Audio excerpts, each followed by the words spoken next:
So I started giving these talks a few years ago after 3.5 really difficult years in the industry. I was working on really great projects. I mean, lovely projects, great people, really happy and proud of the outcome of those projects. But I realised that I essentially had no life outside of them. And at the same time, I was working with a lot of trainees at Lupus, and it became very apparent to me at that time how many people were struggling with mental health. And I think that I had really not understood too much about mental health prior to that and about well-being, and hadn't really reflected on it. Mm-hmm. And so I decided to talk about this at the Women Achieve programme. And that then turned into a talk at Access VFX, for Access VFX during National Inclusion Week. And at that point I called it "I love what we do, not the way that we do it." And I've changed it to human in animation because I want to give it a more positive spin. And I really do, because the reason for the more positive spin is that I feel that I love what we do, not the way that we do it, kind of puts it in other people's hands somehow. And I really want the idea that human in animation, we all have our part to play in how well things work around us. So just going back to like some of those projects during that 3.5 years, to me they felt something like this. You know, I started out with this sort of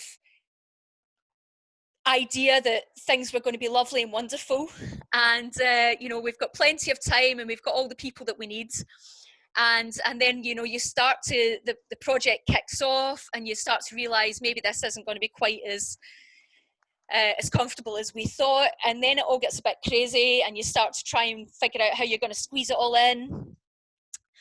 And then you have a breakdown, or at least I did. And I mean that genuinely, several breakdowns several times. I mean, not one huge, what you would call a breakdown, but lots of little mini breakdowns in the working day.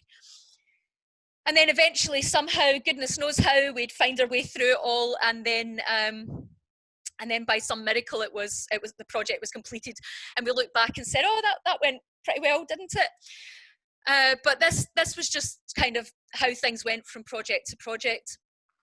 And as I say, I realised that I was in a state of hyper tension at all times, and I also started to talk to other people about their mental health. And I realised how many people were struggling, and I also realised how many people, for example, were like at some point in their life, for example, had actually contemplated suicide. And I was completely shocked by that. I really didn't have any understanding of how many people were suffering in that way. And so I started to talk to colleagues about how we could change things in this industry and what would a healthy industry look like, because at that time as well, this just seemed to be the norm. So I wanted to think, how can I support the people that work with me, and also how can I look after myself more? So I just, like, for anyone who isn't clear on what a mental health problem is, I thought like a good place to go for that, the definition would be Mind. And Mind's a great organisation. It's a charity, and supports people who are struggling with their mental health. And so I'll just read this out. Good mental health means being generally able to think, feel and react in ways that you need and want to live your life. But if you go through a period of poor mental health, you might find the ways you're frequently thinking, feeling or reacting become difficult or even impossible to cope with. This can feel just as bad as physical illness, if not worse, or even worse. Mental health problems affect around 1 in 4 people in any given year.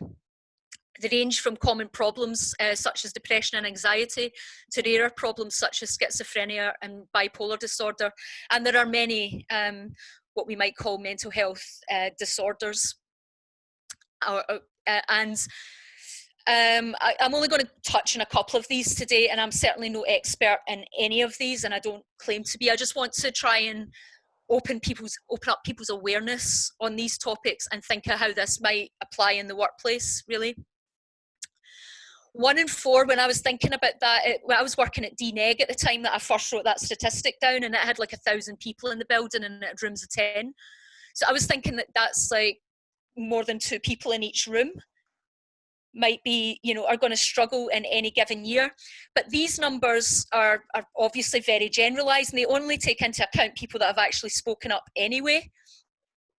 So, you know, what about the people that haven't spoken up? And what about the creative industry? Maybe it's more significant. I'm going to get back to that in a moment about in terms of the creative industry, but for now, I'll just run through what anxiety and depression might look like. And then thinking about you as you surrounded by colleagues, you know, how you might pick up on these signs that someone's struggling. So anxiety it frequently comes with nausea, tense muscles and headaches, feeling lightheaded and dizzy. Fast breathing, sweating, hot flushes, needing to go to the loo more often or less frequently even. So sort of IBS, irritable bowel syndrome, a relationship with that. Churning in the pit of the stomach. Is everyone still here? Because you all just kind of popped off my screen. I don't know why. Sorry, I think that's me. I minimised the gallery just no for problem. The video. I wasn't sure if that affected the video recording. No problem at all. I didn't know if it just stopped altogether. That's fine. Yeah, we're here. Yeah, so you're doing great. This is really, really good. Thank you. So panic attacks, being nervous on edge, and rumination, and that's like, you know, obviously quite a well, obviously it's in the title, anxiety. It's a sort of excitable state. And so I was really shocked myself when I realized that it went hand in hand very often with depression, and that people that were struggling were quite possibly swinging between both of these really horrible situations. So depression is like feeling down and maybe tearful, or maybe never tearful, maybe putting on a smile and managing to cover that up. Restless, agitated, guilty, worthless, feeling down, empty and numb, maybe isolated and unable to relate to other people, and no pleasure in things that people would normally enjoy. So, you know, maybe they're often loved like sport or art, and they just don't find the ability to do that. A real lack of confidence and self-esteem, and then a hopeless and feeling hopeless and despairing, and at times suicidal. And as I said, the numbers on that are quite astonishingly high. And I think where like this really opened my eyes was that I think it's very easy to judge people, and particularly in the workplace, because we're quite often in quite stressful situations with deadlines and so on, and we might interpret people's behaviour as something that it isn't. So someone who seems particularly moody or just like a negative person might be going through all kinds of troubles that we're not aware of, or people that are late for work every day might have some particular reason for that, you know, maybe they're finding it difficult to get out of bed in the morning, genuinely, like a huge struggle to get out of bed, and it isn't laziness. And so just having this in the back of our minds when we're working with others is really important, I think, in that we try and go a bit deeper than the initial judgment. And it might be the case that we do, in certain situations, we might actually try and understand where that, I mean, it might just be a case that we change our own attitude a little bit towards people in general, or it might be a case that we actually approach someone because we think that we can see that they're really struggling, and we notice some of these signs, and we might want to approach them and see if we can offer support without pressing them. The time that incidentally, in all of any training that I've done related to mental health, that you should press somebody is if they're talking about suicidal thoughts and it sounds like they have the actual potential to go through with it. And that's where you might have to reach out to someone they know or take it a bit further. But that really is another, it's a very complex topic. But again, if you go onto the Mind website, then you will find advice for that. Mental health at work, this is a general picture again, so it's not related to the animation industry, but 21% of people have said that they've called into work sick due to stress. 14% have resigned due to, they agreed that they'd resigned due to workplace stress. 30% didn't feel that they could talk openly with their manager. I feel like honestly, it would be higher than 30%. I mean, this is obviously the statistics that Mind have got on their website, so let's say it's true, but I feel like it would be more than 30% that wouldn't feel that they could speak up. And 56% of employers would like to improve staff well-being but don't know how. I would say that this data probably came out a few years ago, and I think a lot of employers now certainly are more mental health aware, more well-being aware. And I do think it's talked about much more now, and particularly during this time of COVID-19. I think I don't know about you, but all over LinkedIn, for example, I'm seeing many, many talks are being given on this subject now. At the time I was doing this, I honestly was not aware of any. When I started to give this talk, I think it was in 2017, I really wasn't conscious of anyone speaking about this subject in the workplace and animation. So things are changing, and I think that's a positive sign, but I also think it's because they have to. Some of the challenges that we're facing now in light of this COVID-19 situation. Right, first off, I don't know if any of you are aware with the film and TV charity, first of all, film and TV charity full stop. There is a film and TV charity, and they're trying to run programs that are related to mental health and well-being in the workplace. They also have a helpline, and you can either contact them online or you can speak to them on the phone, and that really covers just about anything that you would have any particular difficulty with in life. So it's trained counsellors, and they're there to, you know, discuss pretty much anything, as I say, with you. But they ran this survey. There were some people from the animation industry. I think it might have been about 9% of people that were in the survey. Anyway, the results were shocking.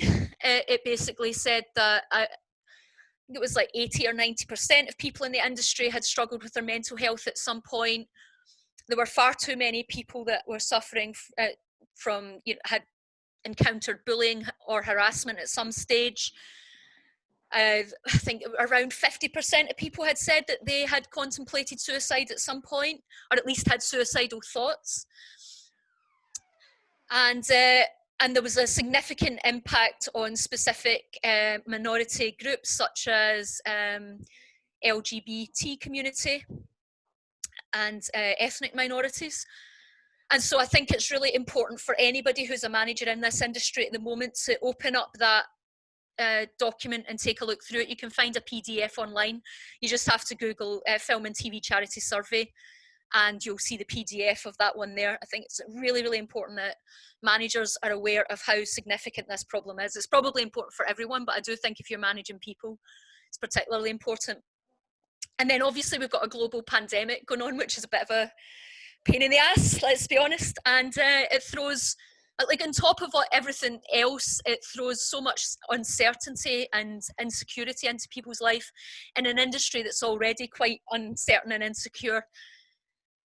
So clearly, you know, if people are struggling with anxiety and depression, then this has the chance to exacerbate it.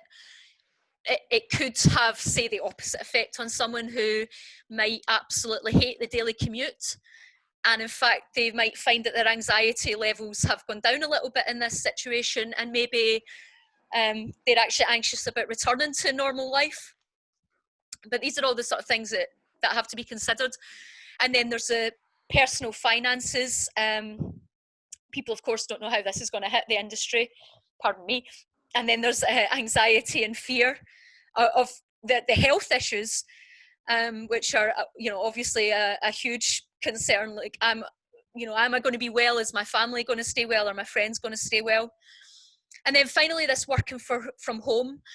I think it's got a very real potential for isolation. So I've seen so many things about how we can work from home and how that can be a positive thing. And I actually think it can, if we think about it in terms of flexibility. The fact that we now can work from home, I think, is fantastic. It gives us the opportunity to be more flexible. We all know that we can do it, so that's great. Do we want this to be a long-term thing and we sort of move away from that studio life? I personally think that would be a real shame, because I think this, even if people aren't aware, I think we are made to be in contact with other people. And I think, you know, having that community is such an important thing in so many ways. Personally, I'm lucky to have my little flat to myself now, but I also am very conscious of the fact that my flat's sort of turned into my workspace, and there will be people that are basically working from their bed, they're working from their bedroom, or they're in a shared house, and you know, that situation is not easy. There's not a lovely office that they can work in at the back of the house, or like a shed at the bottom of the garden. And then, of course, lack of face-to-face communication, which I already touched on. So I think these are some of the challenges. And if anybody else has any thoughts on that, please jump in. But also feel free to email me afterwards, because that's something that I'd be happy to discuss as well. Like, these are just, obviously, these are my own perspective, but if people think that there are other things that they'd like to add to the challenges, I'd like to know about them. I think the working from home is different from the global pandemic, because the fact that you have to is creating a real feeling of lack of freedom, which Yes. it makes it very different from I've chosen to be home. A lot of people that were dreaming of working from home before are now realizing that having the ability to ignore people or see people, but at least just the possibility, like losing the possibility, is the one that freaks people out as well. Yes, absolutely. So I think what the lesson, I think, at the end of all of this is flexibility is key. And I think that we know now that we can work flexibly, and that's really great, actually. Yeah. So, you know, if somebody desperately wants to work at home, then I really can't see why we wouldn't allow that to happen now. But on the other hand, I think the opportunity to, you know, to come in and be together is also fantastic. So, you know, both works best, I think. Yeah, I completely agree. Yeah. One of the things that I hadn't put into the slides before, like when I was giving this talk previously, and this is a brand new talk again, by the way, because I change it all the time when I reflect on new things, I learn new things, and I talk to different people and see things from a different perspective. But something that became really clear to me is that if you're going to try and make your workplace better, or if you're going to try and, you know, work on yourself and your own, you know, your own strengths and weaknesses and so on, what you have to do is be able to identify the good stuff and the not so good stuff, and really sort of think about what you try to do with it, right? So with the good stuff, I think what we have to do is recognize it and actually understand what makes it good, and then celebrate that stuff, enhance it, and add more of it if you can, right? So that it all sounds a bit obvious, but I really think to break it down in that way is quite important, because if you don't really recognize it, you might not carry it forward into your next projects or into the rest of your life. And then the not so good stuff, and I think that there's some really important stuff in here, is to recognize it and understand it. And of course, everybody thinks we have to decrease it and we have to eliminate it. And naturally, we want the world to be a rosy, happy place. But in reality, shit is going to happen. It just does. Life isn't easy, and by all means, I think it's important, and that I wouldn't be giving this talk if I didn't think it was important. I think it's important that we work towards improving our lot as a species, but I also think it's important that if the difficult stuff is happening, then we realise that we have it within us to deal with it better, and that's where resilience comes in. And I think it's something that maybe I was overlooking when I was first given this talk. It was really about what the other could do for me, and not so much as what I could do for myself to look after myself. And resilience is not about, you know, I give this talk at universities now as well, sort of direct, but it's a different talk directed more towards graduating students. But resilience isn't about letting somebody off the hook if they've been, you know, shitty. Resilience is about how you feel and how you cope with it, so that your wellness is improved and enhanced regardless of the complexity and the frustration or whatever of the situation. It's basically helping you deal with better with life. And again, I'll come back to that a little bit later on as well. And then, of course, when the not so good stuff happens, then we want to learn from it. And that's the sort of thing that we were doing when we did the post-mortem of like the project that we were working on previously. I think that that's a really great and important thing to do at the end of a project. So I've given a talk before that was very much directed towards what the industry could do for the individual, what the studios can do for the individual. And then at the end of last year, I gave a talk very much based on what you can do for yourself. And what I've done now is I've tried to bring in both elements because I think they're both incredibly important. So the role of the individual, that's you and that's me. Where do we come into this picture of what's happening around us in the industry and in our lives? So there's me, and then there's me and my situation in relation to others, and then there's me and my situation in relation to the studio I'm working in, the working conditions, the industry itself. So that for me is the overall picture of the things that we have to look at when we're trying to improve our lot. And what I really want to get across is that you, me and everybody else all have their part to play in improving each one of these areas. And this is a very complex thing because you, with your own body and your own mind and your own soul, you've got your own physical health and your mobility, your mental health, your personality. And Myers-Briggs tests and so on are interesting ways of like looking at your own personality, your own skills and strengths and weaknesses and insecurities, how you behave. So what you show outwardly to the world that might be different from how you're feeling inside. Your personal goals, beliefs, your cultural background, age, ethnicity, gender, sexual orientation, family situation, and everything else that makes you you.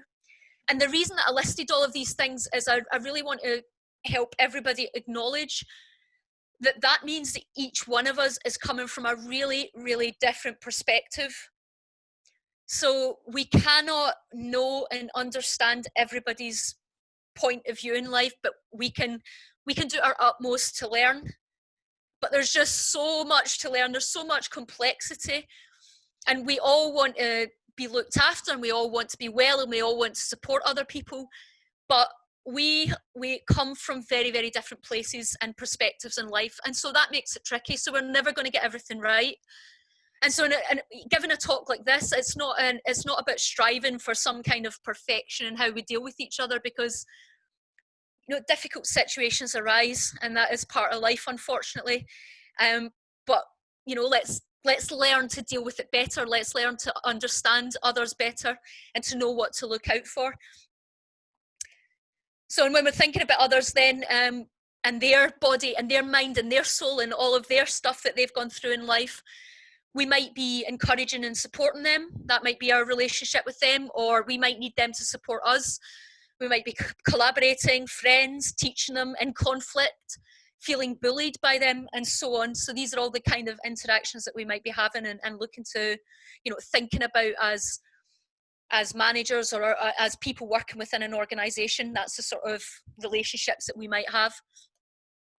And then we've got the situation, what our company stands for, and our job role and our tasks, the project, and the contractual conditions, and whether or not a company thinks it's fine to do 14-hour days every day, or there might be a company that kicks you out the door at 6 o'clock because they think we really should stick to these particular hours. So the company culture, training and development opportunities, personal projects, and then other aspects of life out of work. And so the reason that I wanted to flag all of these things up is just to say that this human and animation business is a big topic. And yet, in all my years of working in the industry, it's not one that I think has been discussed very much at all. And when I was an engineer working back at Ford, which was, how long ago was that now? Maybe about 18 years ago, I left there. We talked about this stuff in the engineering community all the time. It was just a normal part of working life that you talked about the people in the industry. And I think because in animation, there's a lot of short projects, so this project-to-project basis, and freelancers come and they go. I just think that we're very often talking about the project and we're absolutely forgetting the people. This is a huge, complex topic that I think has to be discussed more and more. And I think maybe as a result of this pandemic, it will be. But it shouldn't have been that sort of triggered it. But nonetheless, if it has, then we've got at least one benefit out of it. Let's think about supporting ourselves then. Starting to become self-aware is really important, I think, and some strategies for looking after ourselves that might be tricky for us to deal with are actually finding our voice and speaking up, seeking professional help if you're really struggling and you don't really know how to cope. Mindfulness and yoga is something that's talked about a lot, and it's quite difficult to get into these practices. But I know that the people that really have benefited enormously from those. I haven't personally myself, if I'm honest, but I know that people have really benefited. So while I'm not actually practicing, I still believe. Getting enough sleep, which is something that's very much underrated again, is so important to our health. Exercises, hobbies and fun is, it takes you away from your troubles and just like brings actual stress relief into the body. Pets can be hugely therapeutic. Getting out into nature is the same. I went out into nature for the first time on Monday in a long time, and I guess I'm supposed to be happy to see loads of people again, and I'm quite an extrovert, and I must say I just wanted all the people to go away, and I wanted to hang out with the squirrels and the birds basically. And I just found like being among the trees was just so nice. I've really been a bit of a hermit, so it was lovely to do that.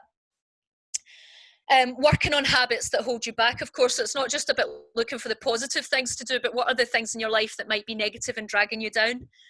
Learning about yourself and others, and then working on your own self-development and actually consciously thinking, what can I do to improve some of the things that I maybe don't deal with so well? Some of the ways I support myself then is actually going out and taking photographs of animals and birds and bugs and frogs and you name it. I really love that. Not a particularly good photographer, but I just love that moment, and I love finding those little moments with nature.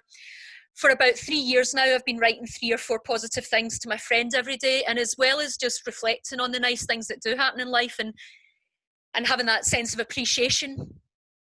It's also just been nice to bond with my friend in that way, and we've definitely become closer as a result. And then I for the last years I was speaking about therapy, but over the last year I've also been going into therapy myself for the first time, and it's not always like rosy and you don't always come out of it feeling great, but it's definitely benefited me overall, and it's got me through some really difficult weeks. And I think now it's definitely not something that anyone should ever feel ashamed of, is reaching out for professional help. There's all sorts of therapy out there, all sorts of counselling out there, and it's tricky to find the right person, but it's worth giving it a go at least. Working with others, some examples of the things that you might be thinking about to support that situation is being conscious of supporting and developing other people. Finding out about policies that are out there on inclusive and diverse workspaces, sharing expertise in areas that you might have. Like, again, I'm not an expert in this topic by any means, but I mean giving this kind of talk to perhaps raise people's awareness. Working on poor feedback skills by joining a leadership course. Maybe someone under your leadership struggling with their mental health and you don't know what to do, so you might turn to mental health first aid training, which I'll come to again. And then finding positive ways to deal with conflict in a tricky situation. It can be horribly difficult to deal with conflict. I'm certainly not the best at it myself, and it's something that I'm working at. This is one sort of method of working with conflict, but also just conversations in general, and it's called transactional analysis. I was on a wellbeing course for about 8 months, and this is one of the things that we did there, and I just found it incredibly useful. It's basically saying that in any communication we have with people, we are acting either as like a parent to a child, or a child to a parent, or we're speaking sort of adult to adult. And some examples here, if you were speaking adult to adult, this is the most simplistic conversation you ever have. How are you? I'm good, thanks. Okay, that's your very, very simple adult to adult conversation. But here's an example of a parent to child conversation. Might be parents saying, hurry up, that's a critical parent, and the child saying, I'm not coming, I'm too tired, you know. And these are the conversations that, even though it's signified as being a parent to a child, these are the kind of conversations that we might have a lot in life. You might have it with your partner or your parents, that is adult to child, but you know what I mean, you might be 50, you're the child, but still having that sort of parent to child conversation. And you might have a child to parent conversation where the child says something like, leave me alone, and the adult might say something like, oh, I'm sorry, it seems like you're having a difficult day today, would you like to talk about it? And that's the parent responding to the child, adult to adult.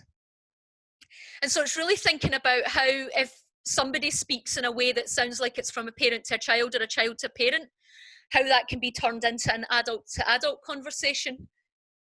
And so it's like not using an inflammatory tone or an inflammatory language.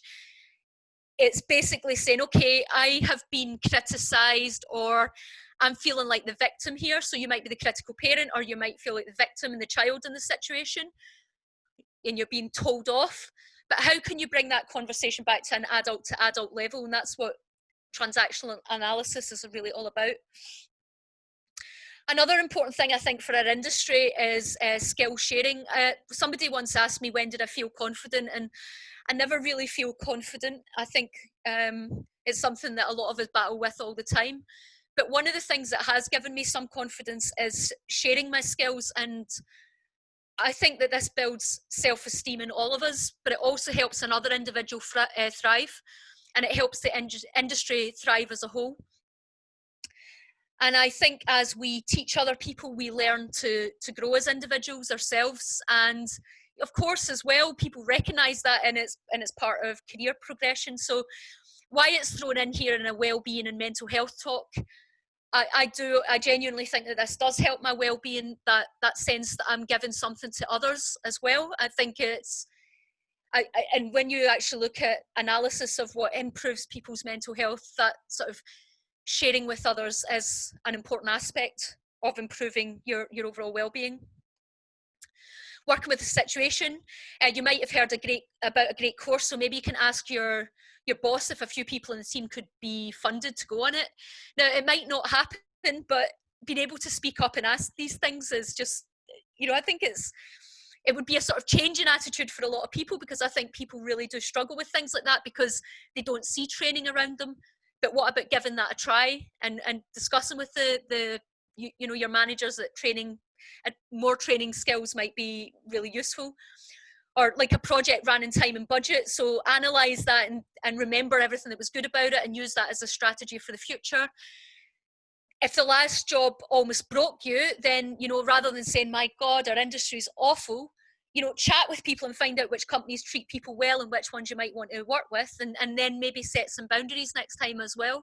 It's not always easy when you're starting out, but I do think as we get into our careers and our reputation builds, I think it's certainly possible to start setting some boundaries in interviews. And then for thinking about triggers and things that might specifically be difficult for you, like let's say it's noisy where you sit and that makes you feel really anxious, then maybe you can actually ask to be moved. So these are the ways that you can influence the situation around you. Thinking then more about the organisation. So, you know, thinking we are Blink, what do we want to do as Blink, as an organisation? So thinking back to when I first gave this talk, and I chatted to lots and lots of people about it. I put a post up on Facebook, and it was one of my most popular posts, and I think about 70 people wrote to me after that. I asked people to give me their thoughts on what the sort of triggers in the workplace were, where were the difficulties, and I put these into categories. It could probably go far beyond this, but I put them into the categories of work pressure, sort of working conditions, what comes with a contract in a way, the actual environment around you, poor communication skills and not feeling valued. So just to, rather than going through all the negative aspects of those, as I haven't got very much time to go through all of those today, let's think about what the positives would be in that regard, and what would the ideal look like if we could make the ideal working conditions. What would those be? Because I think these are the things that we want to work with. So we would budget with the team in mind and schedule with the team in mind. And that sounds kind of obvious, but I think, you know, very often that doesn't really happen. And when I say do budget and schedule with a team in mind, that would also be bringing in people that have supervised a department, for example, and getting their thoughts on whether the numbers look right, that rather than sort of plucking them out in the air and saying, yeah, I think that's how it looked in my last project, because there might be a subtlety in this project that's very different. So asking for the leads to input, adequate ramping up time, compensation for longer hours, so overtime, compensation, like even being paid for weekends, because I've worked in jobs where we weren't paid a penny for weekends, and then flexibility. So again, these are the ideals. It might be tricky to implement them all, and they seem kind of obvious, but again, are they really all being implemented job to job within each of the, you know, the studios? And I can honestly say the answer is no. Moving on then to the creative environment, I think people leaving university are quite often shocked that the university was perhaps the nicest environment they'll ever work in. Quite often studios aren't particularly nice. Some of them are quite dark and drab. They might not have a lot of artwork around the walls. So, you know, making it feel like an artistic environment, I think, is really important. Quiet but friendly. Some people like a chat, some people like silence. Having a bit of balance is good. Again, having an area that might not be so noisy, I think, is great. That's, that, you know, maybe there's not a massive buzz around the whole studio if there's a buzz in the studio in general. The actual ergonomics of the workstation itself play a part. If someone's actually uncomfortable and it's impacting on their physical health, then that's a problem. Good kitchen and bathroom facilities. I've worked in a place where we had very few toilets for the number of people, but they were also located in a really awkward place, and people were struggling with anxiety or stomach issues, which is actually a significant number of people, were frightened to go to the loo, essentially, and because like toilets were right on the corridor, right next to the kitchen, and that's obviously not good. If it's at all possible, a little breakout area so that people can eat there, chat there, maybe a little games area, and then lunchtime classes are a little bit of a dream, but as, of course, in some of the bigger studios, that's great, or even if it's just a group that people have set up together. Excellent communication skills. So that comes with a clear job description and an induction when people start in the company, because again, with a freelance life, I think it's really simple to neglect that concept, and people just turn up and the task is thrown at them without any kind of context, and they're just sort of set into motion because maybe they're only there for a week any day, so who really cares, right? Hellos and introductions and conversations. Again, I've seen this frequently, that people just come in, sit down, carry on with their work because they go there every day and they see the same people every day, but I think it does impact us if people around us aren't speaking to us, and it can, again, if people are in an anxious state already, might start to reflect on themselves. Have I done something wrong, or should I not speak to that person? Are they in a bad mood today? So I think that general introduction in the morning is a very positive thing. An overview of the project, clear directions on how to carry out tasks. Again, all sounds obvious. Who's who and where to turn to for support. This is critical. And I think that people are generally never discussing the idea that that there is support and that there is somebody to speak to if they're struggling with something, whether that's a work support or whether that's a personal support. Just that acknowledgement that there's somebody in the studio that people can speak to, you know, can be really beneficial. And then asking people for their input. And this is one of the things that I think working from home has made quite tricky. It's very easy to just become very autocratic and speak like giving out orders, but there has to be this sense that it's not like, I say there has to be this sense that everyone has input, but what I mean is everyone's input is actually genuinely valuable. And by not getting everybody's input, then, you know, we're actually missing out. Everybody's missing out. The individual's missing out. The organization's missing out. Feeling valued is such an important topic that I watched a TED talk on it. It was really interesting to see that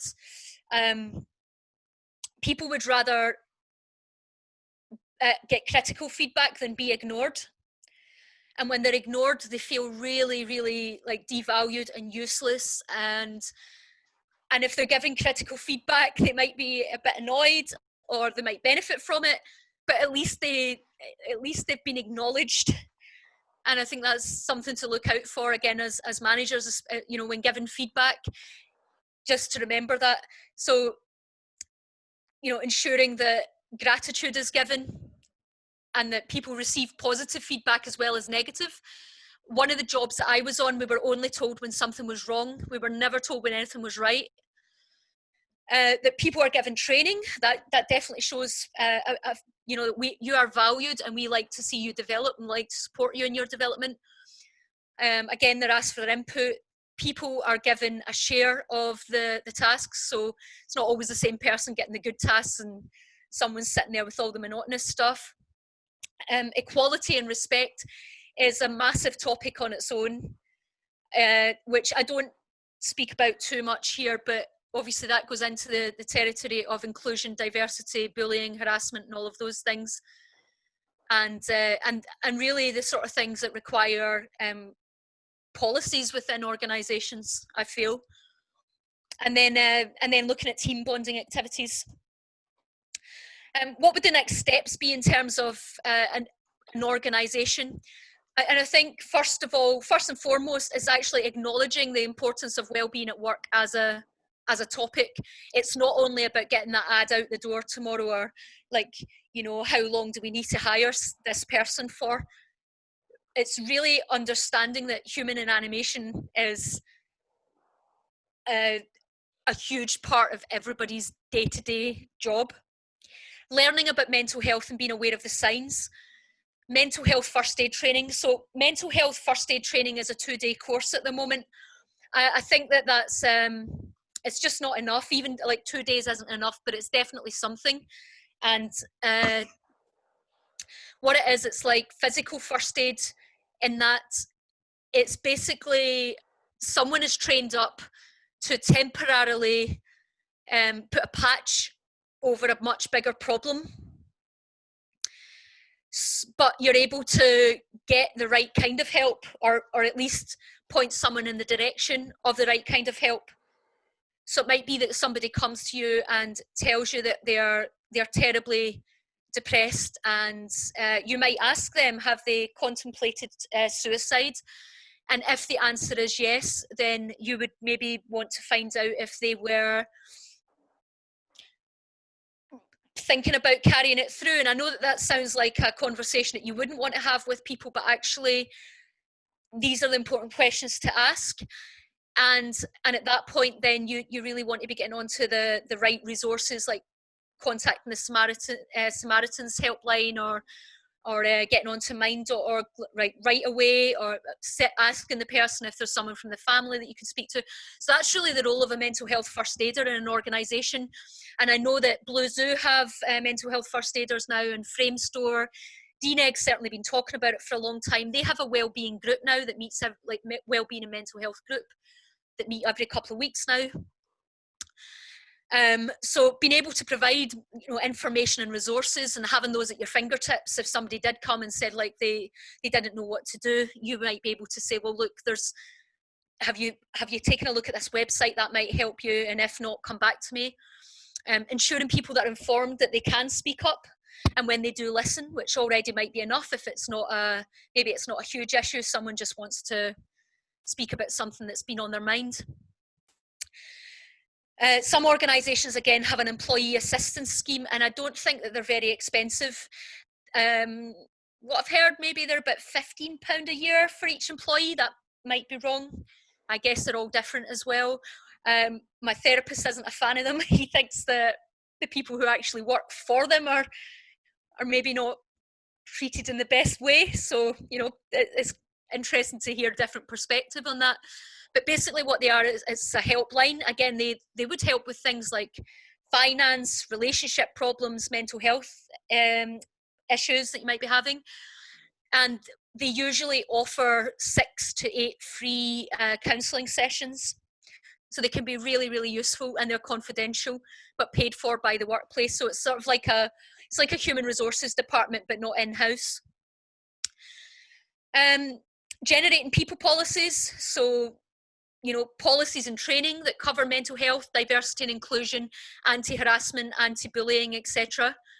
And then leadership and team working strategies. So actually thinking about, do we have a strategy as an organisation? Would we like to have one, and what does that even mean? Google has a strategy called psychological safety, whereby they give people appraisals based on a certain number of questions. And those questions might be things like, do you feel that you could take a risk in this organisation? And I did that when I did a sort of 1 month consultancy at Skype, and it was hugely, hugely beneficial. People spoke about things that they hadn't done before, and we genuinely managed to get a few issues resolved as a result of that. And then finally, and it's really, I mean, it shouldn't really be final, but interpersonal skills training, which when I was an engineer, this was just on the agenda all the time. Leadership training, motivation, what motivates people? Like, do we know, is it the fact that they're doing what we perceive as their dream job? Or maybe what motivates people is autonomy and actually having input to the work that they're doing every day and like how they do it. Resilience, as I touched on earlier, that concept that it's not just about trying to improve everything around us, but it's how as individuals we can deal better with it for our own benefit. Assertiveness, so many people in this industry who, you know, would be sort of considered like they would be towards the introvert sort of side of the personality scale, and it's incredibly difficult to speak up about things, even things like I'm too hot, you know, I'm really, really hot, could be difficult for them to raise, you know, to raise that point, and it might be the case of just getting a fan. So bringing that sort of concept into the community, and communication and conflict resolution, especially in management roles, I think it's a very good thing to look at, techniques for that. And then strategies for building self-esteem, which again, in an artist community, it's something that people are struggling with all the time, and might be having an impact on people's ability, for example, to become promoted, even if they're a really strong candidate for a role in many different ways. Their self-esteem might be holding them back. And finally, just if you are struggling yourself, what would be the things that you might want to do? And that's, you know, in a serious situation, again, reaching out for professional help. In the UK, you would start with your GP potentially. You know, you might want to start going to a private therapist or something, but if you wanted to, you could go to your GP through the National Health Service, and they will then refer you. You would have a telephone conversation. It's like a kind of telephone survey in a way, where they would try and identify what was the best type of support for you, and then you would be referred to a specialist for that particular situation. You can obviously look at different types of therapy and counselling and reach out to helplines. Speak to human resources if there is a human resources department or a mental health first aider. Talk to your most approachable boss and maybe help them understand, because again, it might be that you, let's say, you'd say to your boss, look, actually, you know, I've actually got, I've got bipolar disorder. Your boss might not have a clue what that is, and it might be the case that you might want to help them understand a bit with that. And of course, as I've said, it's great if everybody can learn more about, you know, mental health and so on, but there's also always going to be things that we can learn and that we don't know a great deal about. Looking up online resources, I've put some resources at the end of this. Acknowledge and work on your own interpersonal skills that might allow you to support yourself better. Asking for support around your specific triggers, for example, those noisy conditions, you know, being able to go over and say, look, I really, really struggle to concentrate when it's noisy. Actually, it makes me quite anxious. Is it possible that I can move to, you know, the other floor or something like that? Confide in a supportive colleague. And if you feel like you can, writing about it, draw it, share it online, and, you know, help the community out there to feel like they're not alone, and maybe get some pointers through your individual experiences. So that's really it in terms of the talk. And then I've got a useful resources page and my own contact as well. I'm very happy to be contacted by anybody, and I'm happy for you to share this resource within the organisation. This list of resources, I could have written 5 pages or 10 pages, but anyway, there's a list, and this is a good list to start with, definitely. Samaritan's Mind, Mental Health Foundation, and some of these have got specific links to workplace, like mental health, and looking at that in the context of the workplace and so on. So, yep, check. Well done. Thank you. Thank you so much, Isobel. That was really, really fantastic. Honestly, so helpful. And given us all a lot to think about, and really important topic for all of us to kind of be more aware of and take on board. So thank you so much.